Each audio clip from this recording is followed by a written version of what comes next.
Today on Global News Morning, building bridges. Premier Scott Moe and Prime Minister Mark Carney speak for the first time since the federal election.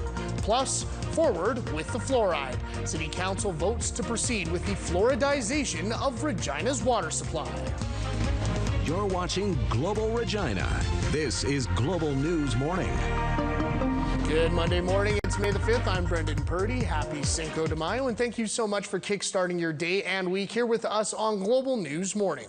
Just days after the federal election, Saskatchewan looked to forge a new relationship with the federal government. As Andrew Benson explains, it started with a conversation between the Premier and Prime Minister. So I would say that this is an opportunity for each and all of us to hit the reset button, if you will, on the federal government's relationship with the province and the people of Saskatchewan. Just days after Saskatchewan Premier Scott Moe invited Prime Minister Mark Carney to meet, the two have come together to talk. In a statement from Moe, he says, "Yesterday I spoke with Prime Minister Mark Carney about the importance of a strong and growing Saskatchewan within a strong and united Canada. I congratulated him on the election result and invited him to come visit Saskatchewan in the near future." Moe says the two discussed the removal of U.S. and Chinese tariffs, the industrial carbon tax, the oil and gas emissions cap, and more. In a post on X from Carney after the meeting, he says Saskatchewan grows what the world needs. By working together and harnessing that advantage, we will build the strongest and fastest growing economy in the G7. The meeting comes after a strained relationship between the province and the federal government over the last 10 years. But at the moment, political science professor Daniel Westlake argues the two levels of government have a lot of common goals. Saskatchewan's interests and the federal government are aligned in a way that hasn't been true in the past. He says tariffs from the U.S. and China could be the pathway to a good relationship with the feds in the short term. Whether that can hold once we move from kind of a short-term politics where we're talking about this relationship with the United States and finding other export markets to a longer term when we're going to have to deal with other problems, that's a trickier question. Andrew Benson, Global News. The provincial NDP are again calling on the Sask Party to cancel contracts with American companies. The opposition criticized the government on Friday outside the Court of King's Bench in Saskatoon. That's where Surecom is filing a lawsuit against the government for dropping them in favor of CRM Rubber, a California-based company. Donald Trump threatened to crush our economy, forcing us to become the 51st state. We should be coming together to support local businesses, not flirting with separatism and shipping our jobs south of the border. In their lawsuit, Surecom is alleging a breach of trust, claiming that Scott Moe made a commitment to the company when he was a minister in Premier Brad Wall's cabinet. In a statement, the province said it's up to tire retailers in Saskatchewan to award recycling contracts while the government provides regulatory oversight. The implementation of fluoride in Regina's water supply will continue as planned. After council heard from dozens of delegates on Friday, they ultimately voted 7-3, moving ahead with the previous council's decision from 2021. Councillor Clark Bizo brought forward the reconsideration motion, citing sources that claimed negative impacts on human health. Overall, I have to say that, disappointed in the vote. I have to respect the fellow councillors' decisions based upon the evidence and the subject matter expert that was given. It's still a contentious issue within Regina. I want to acknowledge that there's a lot of feelings around this, and at the end of the day, council is trying to make the best decision that we can for everybody in the community based on information from our health officials. Fluoride will enter Regina's water supply in 2026. 3 homes have been destroyed and roughly a dozen others evacuated as a now under control wildfire continues to burn through James Smith Cree Nation, forcing at least 30 residents from their homes. As of this morning, the fire has spread across roughly 100 hectares. Residents have been evacuated to the Bernard Constant Community School Gymnasium and into nearby Melfort. After helping Saskatchewan teachers win a labor battle against the province, Samantha Beacott has been re-elected as STF president.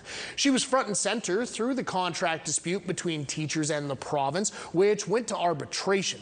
The decision from arbitration led to binding commitments on class size and complexity, something the STF demanded from the government. All right, folks, Moises joining us now with another look at the weather. And Moises, some rain on tap for this morning, so maybe an umbrella-laden day. However, if you're going to take that umbrella outside with the winds, you could turn into Mary Poppins, or in your case, Larry Poppins. Yeah, no kidding, Brendan. Well, you might have to buy a new umbrella if you're caught in a wind gust and it sends your umbrella out into the sky. But you know what, folks? Not too bad of a day tomorrow with the sunshine returning in the forecast and then those hot temperatures we can expect later on this week, Brendan. So some nice days to look forward to later on here.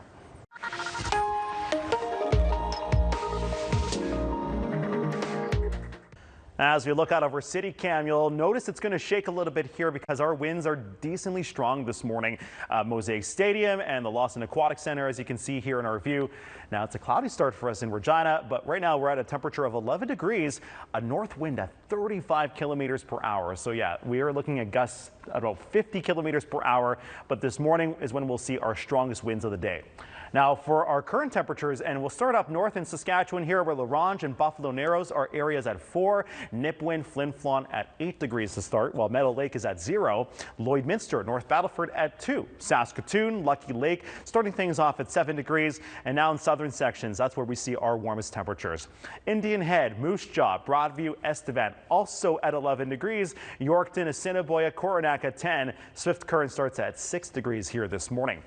And you can see that rain at times, heavy rain here in some parts of southern and central Saskatchewan, but we're going to see more of this rain continue here in the south as we continue on this morning and into the afternoon hours. Wanting to note, some thunderstorm activity has been reported in the southeast. So an interesting start to our day here as we're looking at some rain in other parts of the province, but here in Regina, shouldn't see much rain by this afternoon. Maybe spitting here and there, but for much of that rain, it's going to be here this morning. 14 degrees is our high. You're looking at 15 for Moose Jaw and Swift Current. 13 for Yorkton, where it looks like that rain will continue into the afternoon hours for Yorkton and down in the southeast. But like I said, here in Regina, we'll see most of the rain here this morning. By tomorrow, sunshine and a high of 18 degrees, even warmer on Wednesday on 24, but it will be a windier day. Thursday, a high of 29, like what we'll see on Sunday for Mother's Day. This is your OK Tire traffic report with a look at Rochdale and Pasqua, bringing you your gas prices now. They are averaging $1.34 here in Regina. All right, Moises, thanks for that. We'll catch up with you again in just a little bit. It's a big league boost for North Regina Little League and the start of an exciting new inning.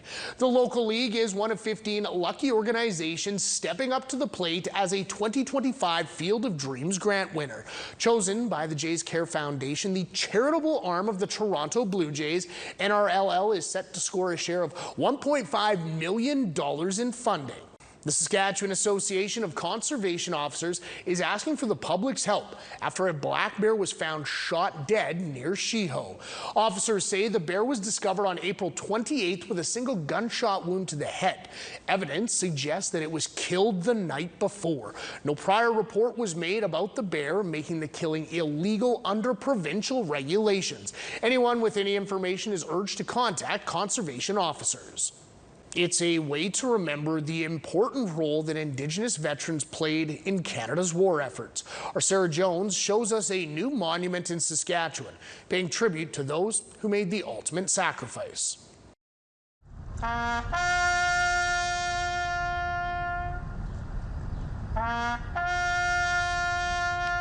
It serves as a reminder to acknowledge the Indigenous lives who were lost in war and the injustices faced when they returned home. The Indigenous veterans that fought in the wars, even though by treaty we're not required to do so, fought with courage and skill and honor. And when they were released from the Army, they were not given the grants such as education, land grants, and other financial benefits that the non-Indigenous veterans were accorded. The unveiling of the Indigenous Veterans Monument was years in the making after consulting veterans, elders, and language speakers across the province. The memorial translates honor in 7 languages. It was a very emotional day. Where it's being placed, or where it has been placed, is where the Sir John A. Macdonald statue used to be. So that's a big step forward. I believe in the city's way forward in reconciliation. Leaders from around Saskatchewan paid their respects to the estimated 12,000 First Nations, Métis, and Inuit Canadian military veterans who voluntarily enlisted. Because of treaty, we didn't have to join. We didn't have to fight those wars. Why would they join? And so I asked them, and a lot of them say the same things. They loved this land, they loved our way of life, they loved our people, and they also loved our treaty relationship. They did it to honor our part of treaty. The permanent monument now stands proudly in Regina's Victoria Park. This is a reminder to everybody who sees this monument that the Indigenous veterans were an important part of Canada's war effort and that they did serve with honor, and they should be respected for that. Sarah Jones, Global News. A controlled fire on Friday burned several hectares at the Condi Nature Refuge north of Regina. We don't have a strong blackline over there. The controlled burn helps to manage invasive plant species, ensure a renewal cycle, and prevent out-of-control fires. We probably won't burn this area again for a while. We have a lot of sites that we think are a priority across the park system, so we'll determine those at a later date. But right here, you're just going to see in a couple days probably some green grass growing back, some black right away here today, but it doesn't take very long to recover. The ministry says the burn results in better regrowth, bird habitat, and a healthier overall ecosystem. The annual Make a Mark Showcase is a partnership between Rancherlo and the Regina Public Library, shining the spotlight on a variety of art. The fourth annual event focused on happiness, emphasizing the creativity and self-expression of the participants from Rancherlo. It's nice to have people come in and tell you what they want to work on. So lots of these guys for this project, we called it the Happiness Project, where they got to choose the themes and then we would sketch them out together and then everyone get to work on the big canvas after. The artist's work will be displayed all month at the RPL's George Bothwell branch at Southland Mall. Community groups across Saskatchewan are getting a boost to help keep trails clean and accessible. The Trans-Canada Trail has awarded $18,000 through its annual Trail Care Grant program, funding volunteer-led projects like cleanups, tree planting, and repairs on trails from the Meewasin to the Wascana. It's part of a national effort to support local trail teams while strengthening connections along Canada's iconic cross-country trail. The CFL season is always over by Christmas, but the Saskatchewan Roughriders are hoping to at least create some holiday spirit in the middle of their season. Christmas in July is the theme for the July 25th home game against the Edmonton Elks.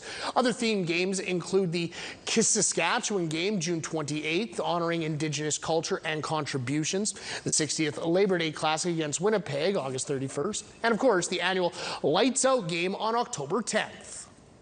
Hollywood North is now in the crosshairs of new tariffs. We look at how the latest proposal by U.S. President Trump could shake up the film industry. But before we can jump into that story, let's jump to a quick view outside beautiful Mosaic Stadium, albeit a little overcast on this Monday morning, kicking off the first official week of May, folks. It's hard to believe it. CFL football going to be returning to a raucous Mosaic Stadium before you know it. And hey, before you know it, more Global News Morning. We'll be right back with you. We'll see you after the break.